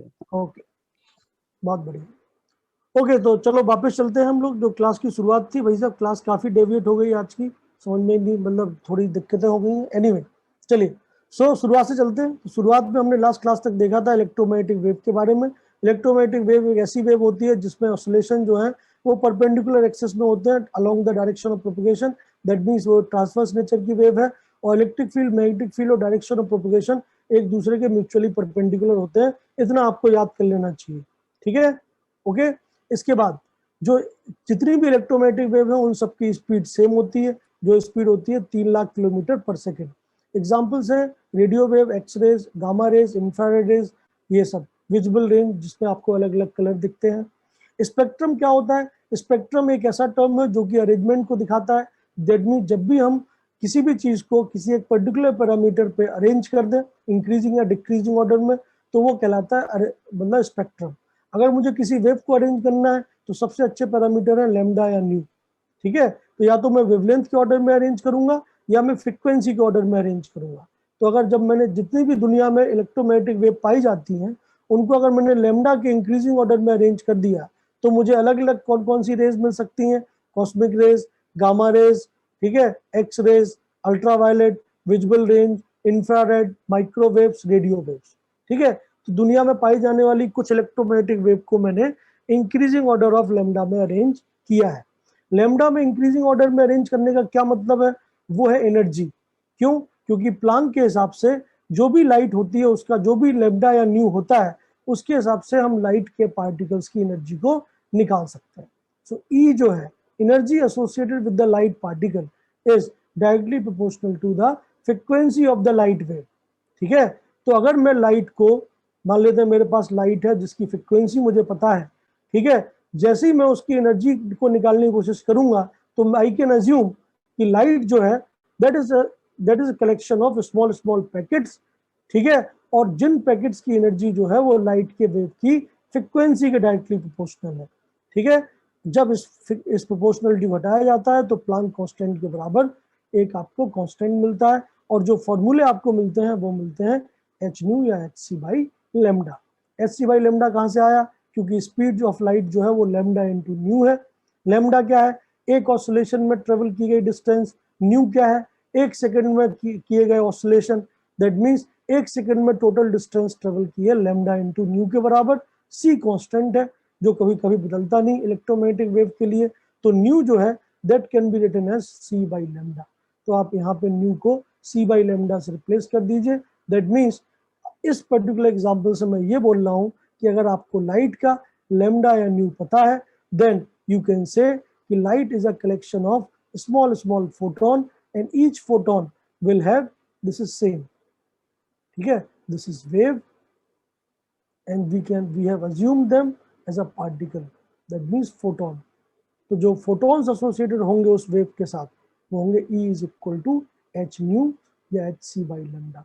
तो जब आपको लाइट वेव की फॉर्म में दी जाती है, दी गई हो, तो आपको लेमडा या न्यू गिवन होगा, ठीक है? सवाल सॉल्व करने के लिए, ठीक है? लेमडा पता होगा या न्यू पता होगा और आपसे लाइट के अंदर एनर्जी के एसोसिएटेड या फोटोन की एनर्जी पूछी जाएगी। तो फोटोन जो है उसकी एनर्जी क्या होगी? सीधा फॉर्मूला लगाइए एच न्यू या एच सी बाई लेमडा। समझ में आई बात? Okay, so this is the thing, ठीक?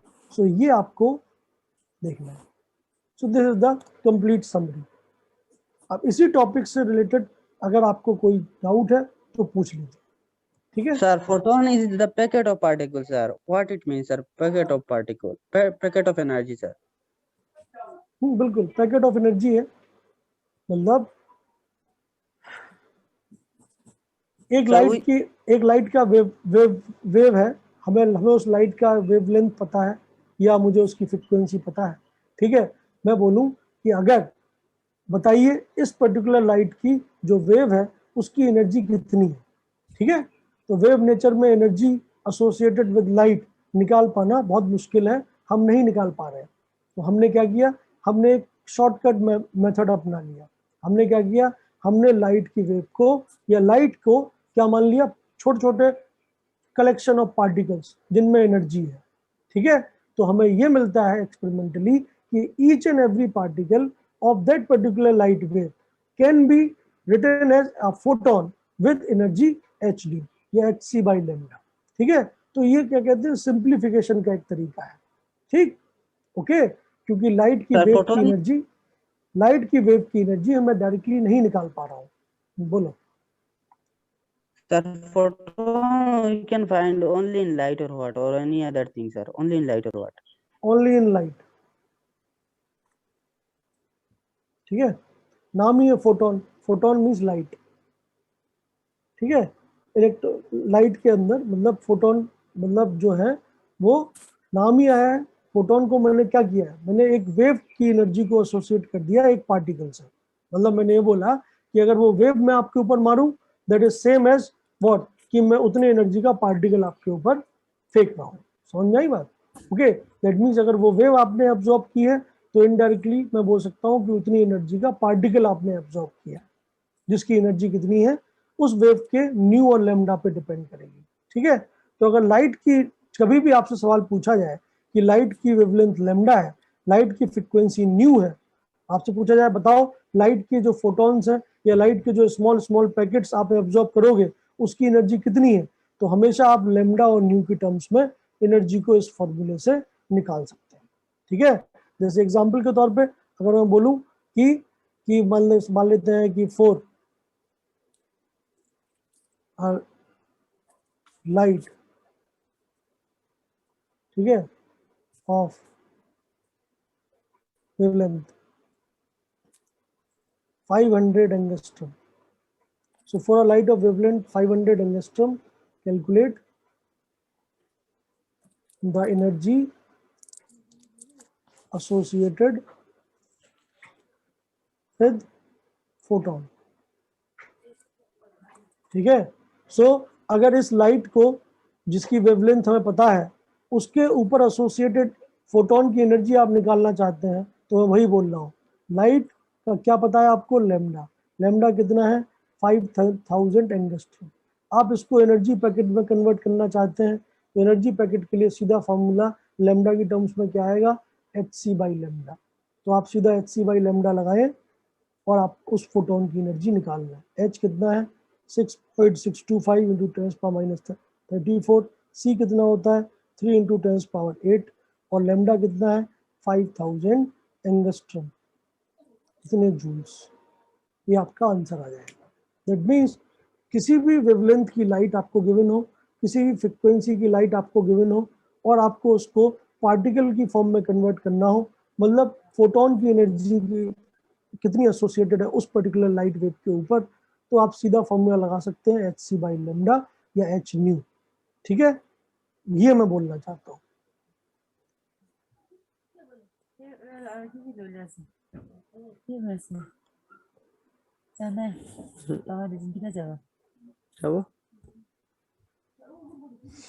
हाँ भाई रिजाउल हक जी कुछ कह रहे हैं, आप बताइए।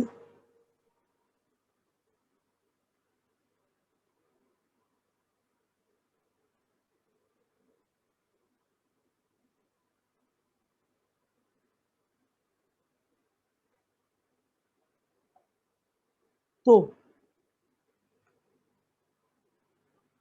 इसमें मतलब ये बात आप समझ पा रहे हैं मैंने जो बोला। ठीक है, तो लाइट जो है वो उसकी हमें क्या गिवन होगी, उसकी हमें लैम्डा या न्यू गिवन होगा और हमें उसकी एनर्जी एसोसिएटेड उसके फोटॉन्स की एनर्जी एसोसिएटेड पूछा जाएगा। ठीक है, that means what I am doing, I am converting the wave of light into what, the particle of light. तो जो कन्वर्जन है that is given by Planck's theory.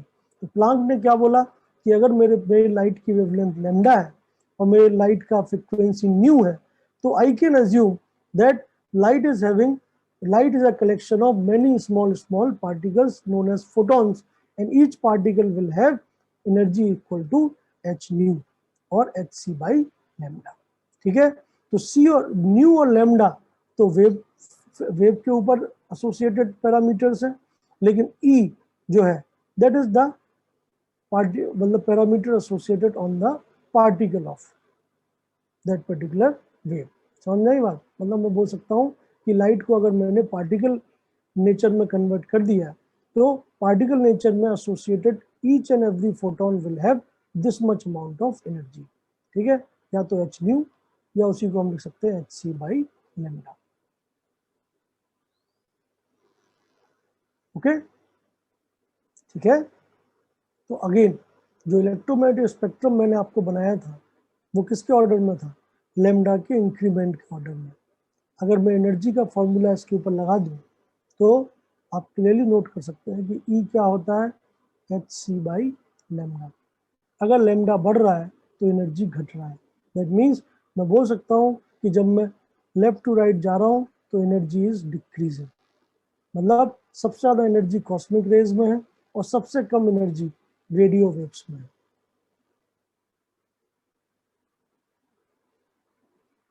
ठीक है,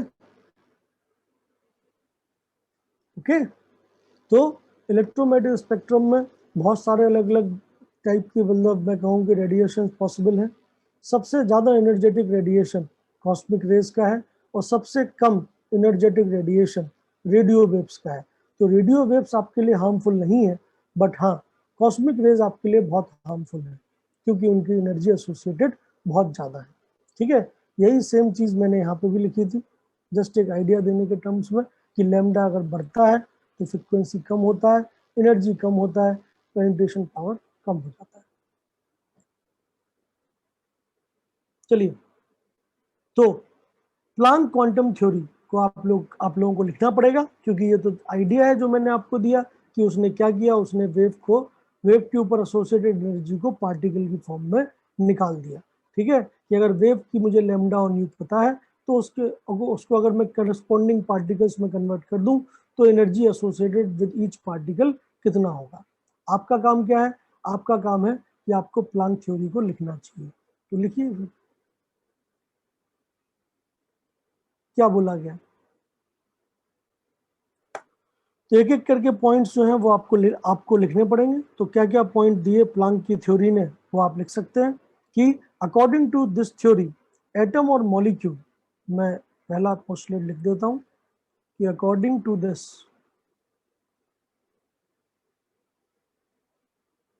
थ्योरी एटम्स और molecules could emit or absorb energy only in discrete quantities.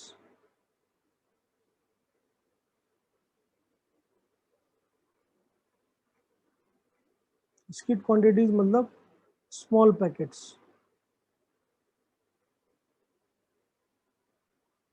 and not in any arbitrary amounts. ठीक है, Planck gave the name quantum to the smallest quantity of energy that can be emitted in the form of electromagnetic radiations. ठीक है, तो small packet जो है, small discrete quantities जो है, तो जो स्मॉलेस्ट क्वांटिटी ऑफ एनर्जी है that can be emitted in the form of electromagnetic radiation, उसको क्या बोला गया, photon. And the energy of a photon means smallest quantum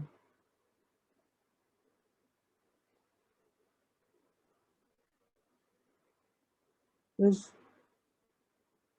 proportional to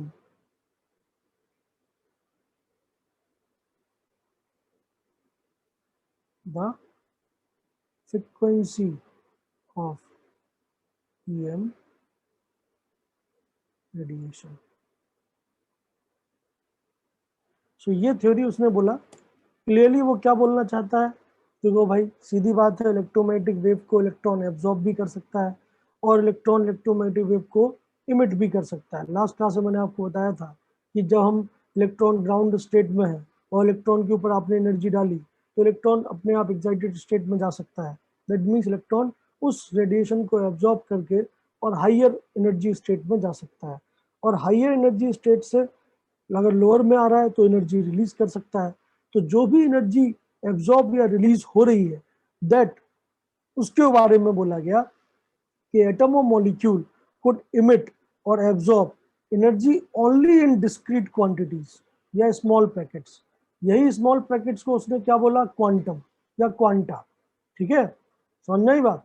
और क्वांटम या क्वांटा लाइट की जब भी इलेक्ट्रोमैग्नेटिक रेज में आएगा तो वो क्या कहलाएगा? Photon.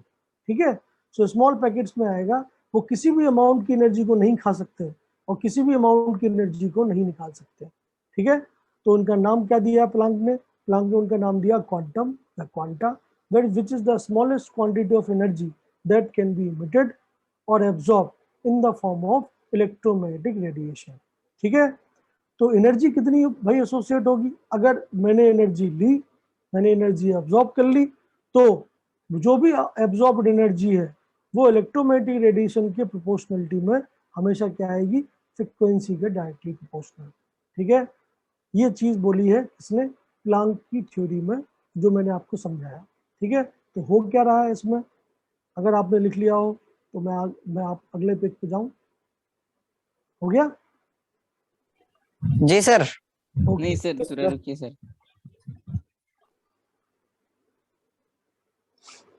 Sir, again you sir please explain discrete, that is only in discrete and not or arbitrary amounts. भाई जो ऑर्बिट्स है उनकी एनर्जी डिस्क्रीट है या फिर आर्बिट्रेरी? ऑर्बिट की एनर्जी का फॉर्मूला क्या निकला?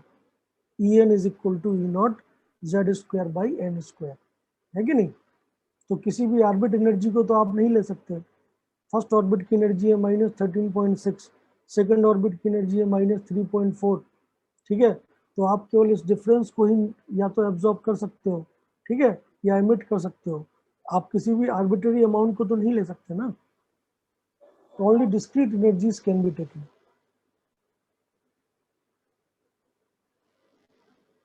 हो गया सर। तो मैं यही बोल रहा हूँ कि अगर आपके पास मान लेते हैं इलेक्ट्रॉन है, ये मान लेते हैं आपका इलेक्ट्रॉन है इस फर्स्ट ऑर्बिट में, ये सेकेंड ऑर्बिट है, थर्ड है, फोर्थ है, n equal to 1, n equal to 2, n equal to 3, n equal to 4। तो अगर ये ग्राउंड स्टेट में है, मतलब फर्स्ट एक सिंगल इलेक्ट्रॉन सिस्टम ही, तो अगर इसने कोई रेडिएशन को एब्जॉर्ब किया, रेडिएशन की फ्रिक्वेंसी न्यू और रेडिएशन की वेवलेंथ लैम्डा है, तो एनर्जी एब्जॉर्ब करके ये हाइयर ऑर्बिट्स में जा सकता है। समझ में आ रही बात? ओके, तो कितनी एनर्जी एब्जॉर्ब की इस इलेक्ट्रॉन ने, वो डिपेंड करेगा न्यू पे और लैम्डा पे, जिस वेवलेंथ या जिस फ्रिक्वेंसी का इलेक्ट्रोमैग्नेटिक रेडिएशन इस इलेक्ट्रॉन ने एब्जॉर्ब किया। ठीक है, और वो एनर्जी किसके बराबर होगी? The energy absorb by electron will be equal to h nu या hc बाय लैम्डा, ये बोला गया है। ठीक है, ये हो गई एब्जॉर्प्शन की बात। इमिशन की बात क्या बोल रहा है भाई? सेम काम है। अगर मान लेते हैं आपका इलेक्ट्रॉन एक्साइटेड स्टेट में है, n इक्वल टू 4 पे, मान लेते हैं पहले से एक्साइटेड है, ठीक है, तब वो नीचे आ सकता है तो एनर्जी छोड़ते हुए। तो जब भी इलेक्ट्रॉन एनर्जी छोड़ेगा तो वो हमेशा किस फॉर्म में? जैसे अगर नीचे आया तो उसकी एनर्जी में जितना भी डिक्रीमेंट हुआ एक फोटोन छूटेगा, अगर और नीचे आया तो और फोटोन छूटेगा, और नीचे आया तो एक नया फोटोन छूटेगा। तो जो भी एनर्जी गैप है 4 और 3 का, या 4 और 2 का, या 4 और 1 का, that energy gap delta E can be written as the wavelength of light emitted और the frequency of light emitted, ये बोला गया है। ठीक है, तो प्लांक थ्योरी ने ये बोला है कि इलेक्ट्रॉन मतलब एटम या मॉलिक्यूल मुंह उठा के कोई भी एनर्जी एब्जॉर्ब नहीं कर सकता है। इलेक्ट्रॉन जब भी एनर्जी एब्जॉर्ब करता है, मतलब एटम जब भी एनर्जी एब्जॉर्ब करेगा तो वो इस डिफरेंस की एनर्जी एब्जॉर्ब करेगा। या इस डिफरेंस की एनर्जी एब्जॉर्ब करेगा, या इस डिफरेंस की एनर्जी एब्जॉर्ब करेगा, ठीक है। और उसने अगर इलेक्ट्रोमैग्नेटिक रेडिएशन की फॉर्म में एनर्जी को एब्जॉर्ब किया है तो ये बात पक्की है कि ये जो पर्टिकुलर डिफरेंस है एनर्जी का, that will always be equal to h nu. अगर न्यू फोटोन मतलब न्यू फ्रिक्वेंसी की लाइट है, या lambda h c by lambda, अगर लैम्डा उस लाइट का वेवलेंथ है जो उस इलेक्ट्रॉन ने एब्जॉर्ब किया है। समझ में आ रही बात? अगर इमिट कर रहा है सेम बात, ठीक है। तो कोई भी मतलब मैं कहूँ किसी भी अमाउंट में एनर्जी का एब्जॉर्प्शन या इमिशन एटम के अंदर पॉसिबल नहीं है। क्यों? क्योंकि एटम्स की जो एनर्जी लेवल्स है वो डिस्क्रीट है। पहले ऑर्बिट की एनर्जी अगर ये हाइड्रोजन एटम ही मान लिया जाए तो पहले ऑर्बिट की एनर्जी कितनी है? -13.6। दूसरे की कितनी है? -3.4। तीसरे की कितनी है? -1.5। चौथे की कितनी है? 0.85। तो आप देख सकते हैं कि अगर 4 से 3 में गया है तो जो चेंज है एनर्जी का, that energy change will define the wavelength और the frequency of the photon emitted, lambda यानी। तो आपको डेल्टा ई लिखना पड़ेगा यहाँ, ठीक है। अगर मेरा इलेक्ट्रॉन 4 से 1 में गया है तो 0.85 और 13.6 का जो डिफरेंस होगा, that difference will give you the photon emitted by atom, ठीक है, जिसकी लैम्डा और न्यू आप डेल्टा ई से निकाल सकते हैं। क्लियर है बात? बोलिए।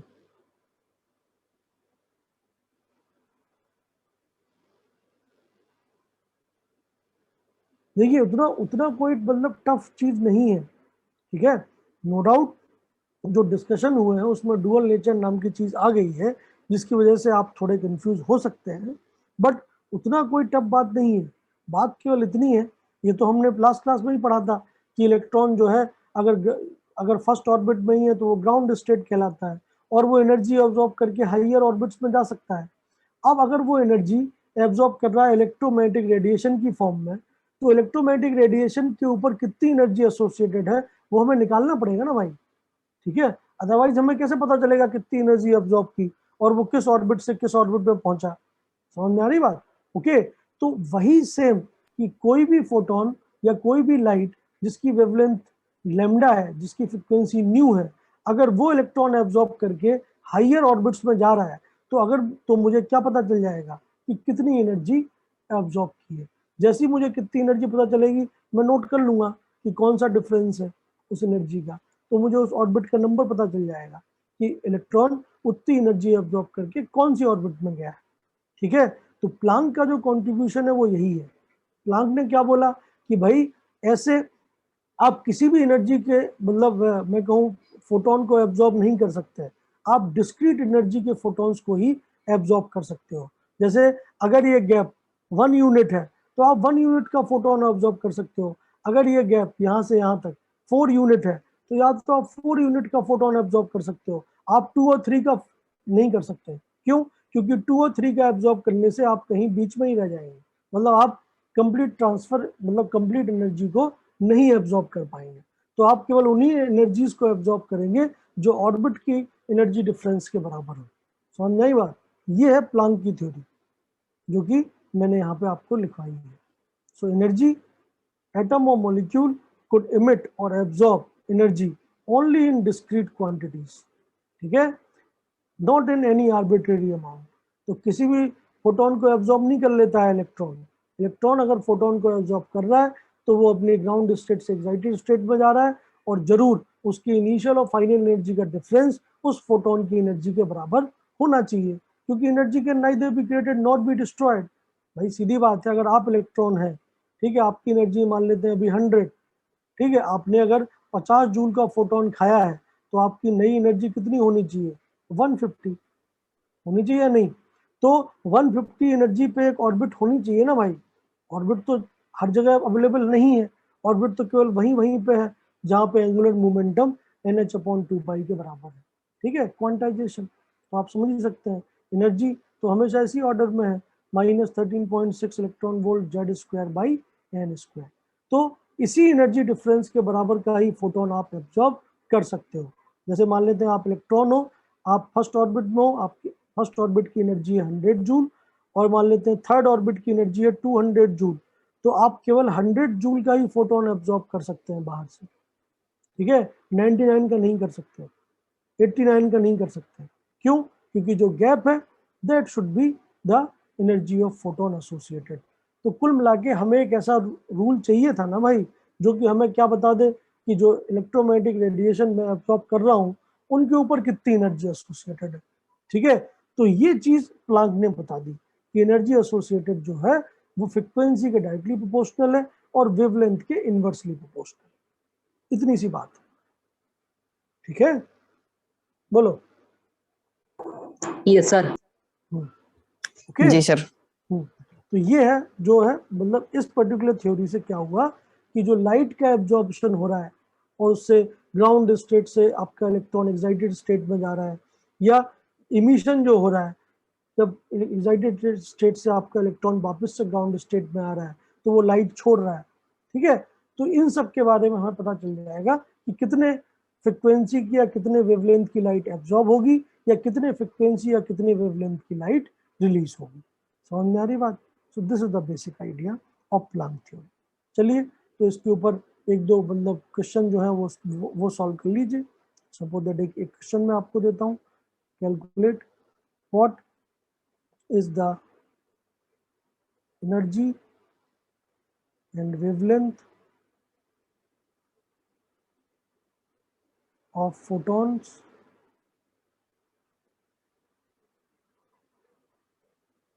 of frequency 3.4 megahertz. ठीक है, जैसे ये सवाल है आपके पास, इसमें पूछ रहा है कि बताओ ऐसे फोटोन जिनकी फ्रिक्वेंसी मतलब जिनके वेव की एसोसिएटेड फ्रिक्वेंसी 3.4 मेगाहर्ट्ज है, उसकी एनर्जी कितनी होगी, उसका वेवलेंथ कितना होगा। यही पूछ रहा है आपसे। मतलब फोटोन की फ्रिक्वेंसी पता है कितनी, 3.4 मेगाहर्ट्ज। मेगा का मतलब क्या होता है, फिजिक्स वाले सर ने बताया होगा। मेगा मतलब 10⁻⁶। तो ये कितनी फ्रिक्वेंसी है, 3.4 इंटू 10⁻⁶ हर्ट्ज। इतनी फ्रिक्वेंसी है आपकी। ठीक है, एनर्जी पूछा है तो एनर्जी क्या होता है, एच न्यू। सीधा लगा दीजिए, एच कितना हो गया, 6.625 into 10⁻34 joule second and multiplied by 3.4 into 10⁻⁶ hertz. Hertz मतलब सेकेंड इनवर्स।